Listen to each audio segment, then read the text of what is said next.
de Sclessin, le stade du Standard de Liège, et vous venez de voir le tableau d'affichage qui vous indique qu'à la fin de la première mi-temps de ce match retour des demi-finales de la Coupe d'Europe, les deux équipes du Standard de Liège et du Real de Madrid sont à égalité 0-0. Ce match qui se joue dans une ambiance vraiment extraordinaire. Parmi 38 000 spectateurs qui ont rempli ce petit stade tout à fait rectangulaire, situé à 7 km du centre de Liège, dans la banlieue sud-ouest, banlieue tout à fait industrielle, car tout autour du stade, il y a un décor à la Buffet ou à la Carzou, puisque les crassiers sont tout à fait derrière les tribunes latérales. Le match est présidé par le roi Baudouin et la reine Fabiola, qui sont assistés du Premier ministre, M. Lefebvre, et du ministre des Affaires étrangères, M. Paul-Henri Spaak. Et je vous signale également que vous allez pouvoir bien distinguer les joueurs des deux équipes, puisque le Standard joue en maillot blanc à bande rouge et les joueurs espagnols du Real sont tout en bleu. À la fin de la première mi-temps, le score est nul et pourtant cette première mi-temps, sans être tout à fait enthousiasmante peut-être, a été très belle. Car à la vitesse, à la rapidité et à l'ardeur parfois un peu brouillonne et individualiste des Belges, les Espagnols du Real ont dû sortir leur grand jeu. Un jeu qui, vous le savez, est fait d'automatisme et de précision, un automatisme et une précision absolument inégalables. Et je dois dire que ce score à la mi-temps est peut-être un peu injuste pour les joueurs du Standard de Liège qui ont eu de plus nombreuses et de meilleures occasions de but que les joueurs du Real, puisque par deux fois, les Liégeois ont vu leur tir s'écraser sur les montants ou sur la transversale de la cage défendue par le gardien Araquisten du Real de Madrid. Vous voyez les pancartes, la foule très dense, les pancartes qui s'agitent au-dessus des têtes, et je vous répète qu'il y a au moins 38 000 spectateurs sur les gradins du stade de Sclessin, et la plupart sont venus avec des trompes, avec des trompettes, et on a vraiment vécu une première mi-temps tout à fait exaltante. Les deux équipes ne vont pas tarder à sortir en face là-bas du vestiaire, et les Espagnols vont se trouver à droite de votre écran et aller par conséquent de droite à gauche, et les Belges seront naturellement à gauche et iront de gauche à droite. On a également remarqué au cours de cette première mi-temps les duels singuliers qui opposaient d'une part l'avant-centre espagnol Di Stefano, qui a joué très souvent en retrait mais qui était suivi comme son ombre par le capitaine et demi-aile belge Denis Houff, et d'autre part un autre duel singulier qui opposait le véritable avant-centre du Real de Madrid, l'ex-hongrois Puskás, qui porte le numéro 10 et qui était toujours aux prises avec l'arrière central du Standard de Liège, Spronk. Car le réalisateur de cette émission, notre ami Marc Geniot, ne va pas tarder à vous présenter la composition des deux équipes lorsqu'elles reviendront sur le terrain, ou tout à l'heure, après l'exécution des hymnes nationaux, les deux équipes ont été présentées au roi Baudouin et à la reine Fabiola. L'ambiance, j'y reviens, est tout à fait extraordinaire. J'espère qu'elle se maintiendra pendant la seconde mi-temps. C'est peut-être un peu gênant pour nous, hommes de micro, car vraiment, on ne s'entend plus parler. Certains diront peut-être, ce n'est pas dommage, tant pis pour moi. Et voici les joueurs qui apparaissent maintenant. Les premiers sont les Belges du Standard de Liège. Et voici, tout en sombre, tout en bleu, les joueurs du Real, avec Puskás, je crois, en tête. Et comme je vous l'avais annoncé, les joueurs du Real vont se placer à droite de votre écran, les Belges étant à gauche. Voici la tribune présidentielle encore vide, car leur majesté arrive là tout à fait sur la gauche. Elles descendent, vous les voyez, voici le roi Baudouin, la reine Fabiola, et leur suite. Tout à fait à gauche, on reconnaît le crâne chauve de M. Paul-Henri Spaak, qui vient prendre sa place. Et les joueurs sont maintenant tout à fait en place. Ce sont les Espagnols qui vont engager. Je signale que le match est arbitré par un Allemand, M. Schulenburg. Et voici le top qui est donné du coup d'envoi de la seconde mi-temps, alors que je rappelle, les deux équipes sont à égalité 0-0. Mais il convient de rappeler également qu'au match aller, le 22 mars dernier, au stade Chamartin à Madrid, le Real de Madrid avait battu le Standard de Liège par 4-0. De sorte que pour mériter un troisième match, un match d'appui, il faudrait que les Belges du Standard de Liège bâtissent ce soir les joueurs du Real de Madrid par un écart de 4 buts, c'est-à-dire 4-0 ou 5-1.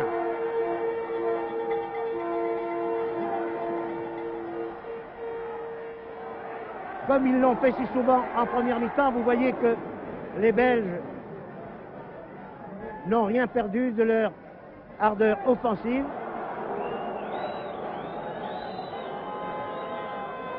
Mais l'arbitre ici, M. Schulenburg, accorde un coup franc aux Espagnols.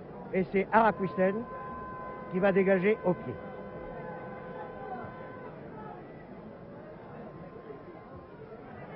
Très au-delà de la ligne médiane, mais pour le demi-droit belge.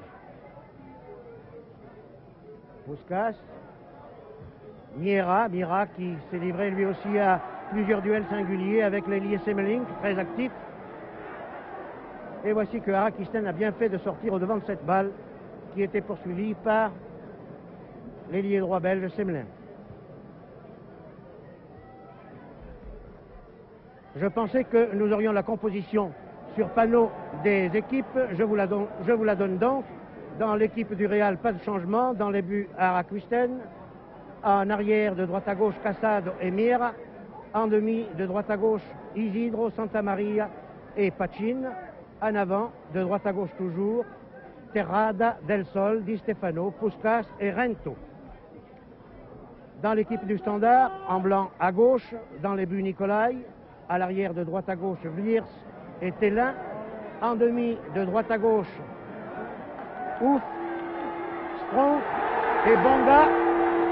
Je m'interromps pour cette attaque du Real, encore très dangereuse, un très bon centre qui est détourné de la tête par Santamaria. Mais il y avait un hors-jeu de Claessen de l'avant-centre belge. J'en suis d'ailleurs à la composition de cette ligne d'avant belge de droite à gauche, Semmelin, Stanik, Claessen, Rossan et Paechen.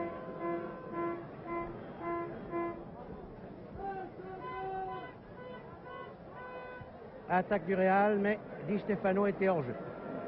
Vous avez vu le geste impératif de l'arbitre, M. Schulenburg, indiquant la position litigieuse.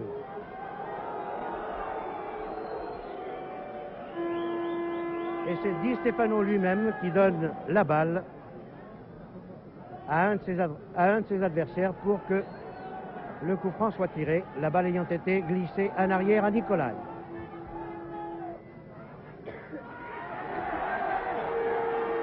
Del Sol s'est fait prendre la balle et c'est encore une fois le très actif et très rapide Semmelin qui a été lancé.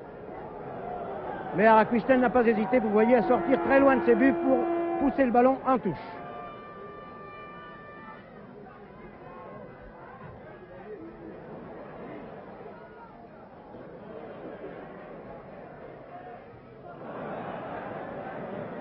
Et c'est un corner que Cassad a dû concéder. Corner tiré de la gauche par Possan sur la tête de Santamaria. Di Stefano, avec une maestria admirable, vient de conserver le ballon alors qu'il était en déséquilibre et qu'il était tombé, vous l'avez vu. C'est maintenant Del Sol, la balle au pied, qui descend. Glisse au centre à Terrada. Puskas en position de tir et marque. Mais cette action décomposée alors que la défense liégeoise était complètement figée semble avoir coupé bras et jambes aux joueurs du Standard de Liège. Il n'y avait aucune faute, aucune position hors jeu. Et c'est donc la remise en jeu au centre du terrain alors que le Real de Madrid, à la 5e minute de la seconde mi-temps, vient de marquer le premier but, vous l'avez vu, par Puskas, d'un très beau tir du gauche.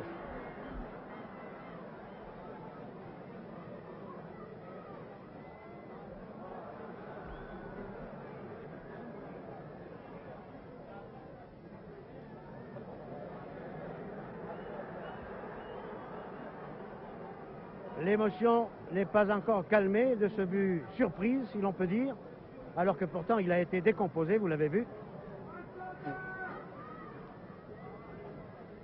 Et le rythme du jeu, le rythme du match est beaucoup plus lent qu'en première mi-temps. Ici Rento qui vient de perdre une balle. Et Semelin qui vient d'être projeté en touche par une charge irrégulière dans le dos. Ce qui vaut un coup franc aux Liégeois.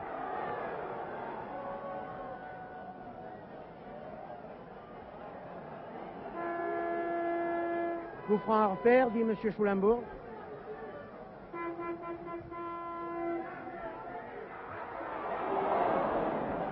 Et sur la déviation de la tête par Claesen, Araquisten, qui était bien placé au centre de sa cage, a laissé sortir en 6 mètres. Je vous avais annoncé les quelques duels particuliers qui se déroulent tout au long de ce match. Vous avez vu comment Spronk a pris la balle à Puskas.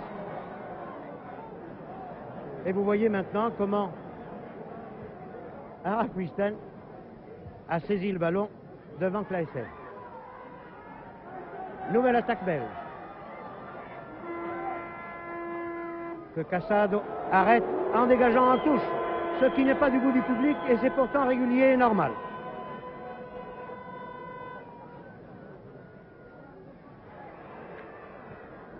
Oui, au moment où Pachen centrait, il était hors jeu.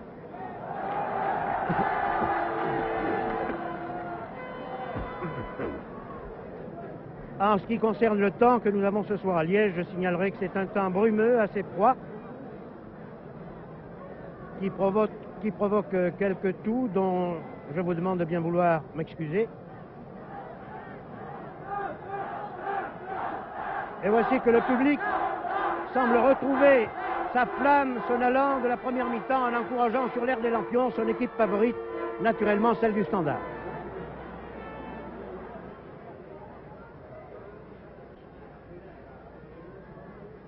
Isidro fait un centre très long, bien dirigé, mais qui ne surprend pas Nicolai, qui à la main donne à Ouf. Le Congolais Bonga a obligé Isidro à effectuer un vol plané. Et ce sont encore une fois les Belges qui envahissent le camp espagnol. Mais vous voyez, je vous ai signalé l'ardeur un peu brouillonne et individualiste parfois des Belges qui gâchent quelquefois des occasions très belles. C'est ce que nous venons de voir à l'instant.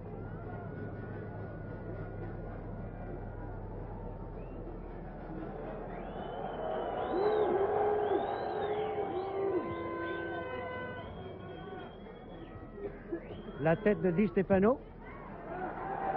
La reprise. Et un hors-jeu.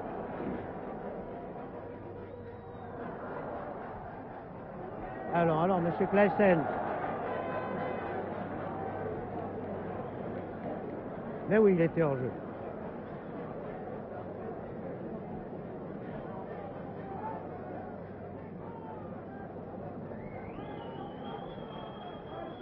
Cet avant-centre belge, qui est très puissant, très grand, très costaud, vous l'avez vu, n'est pourtant âgé que de 20 ans. Et c'est la 5e ou 6e fois. Et il a joué, je veux dire, 5 ou 6 fois déjà en équipe nationale belge. Le football d'ailleurs connaît en Belgique une vogue extraordinaire.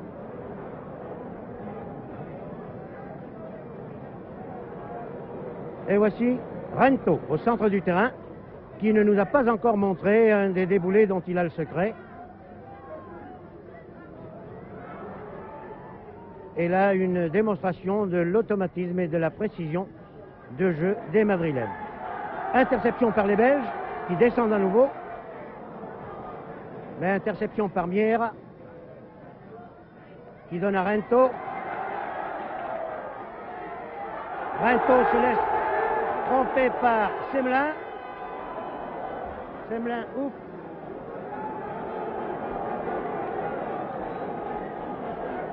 Naturellement, à chaque départ des Belges, la foule essaie de porter les joueurs.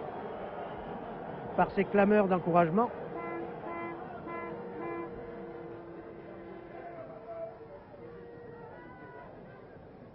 Mais voyez avec quel sang-froid et quelle précision, même en passant entre les jambes écartées d'un adversaire, les joueurs madrilènes réussissent à porter le ballon et le jeu dans le camp adverse, dans le camp liégeois.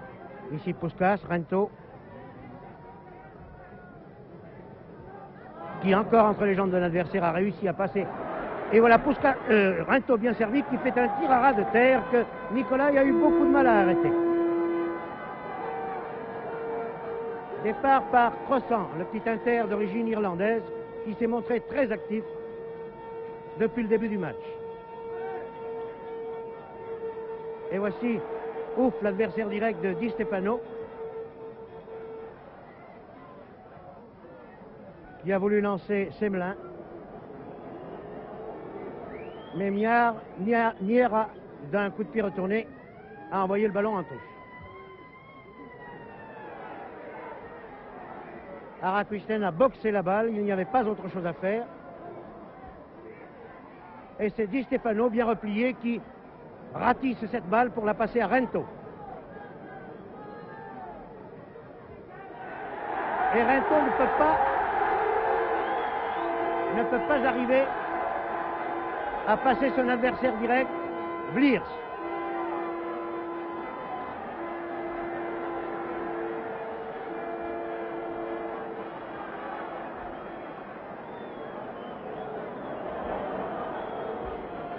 Mais il serait dangereux de vouloir ridiculiser sur le plan technique les joueurs du Real. Et voici Puskás qui effectue un changement d'aile en donnant à Rento. Mais le centre de Rento n'était pas assez précis pour une fois pour que Di Stefano puisse le reprendre. Et ce sont les Belges qui repartent.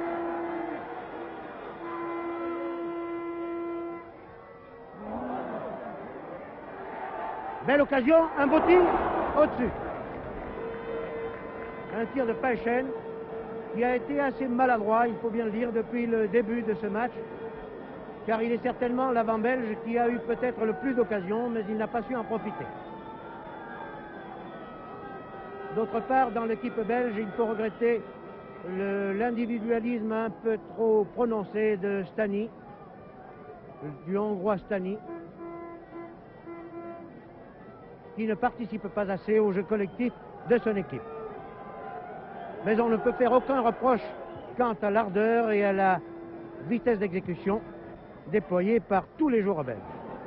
Ici, un déboulé de Rento qui fait un centre pour Puskás, un tir terrible du gauche de Puskás que Nicolai dévie en corner. Corner de la droite tiré par Terrade. Il y a 13 minutes que la seconde mi-temps est commencée. Les deux équipes sont toujours à égalité, 0-0. Une tête magnifique sur ce corner de Puskás. Et c'est un deuxième but pour le Real. Non, c'est Del Sol qui a fait cette tête, oui. Je regardais à son retour à sa position normale après engagement,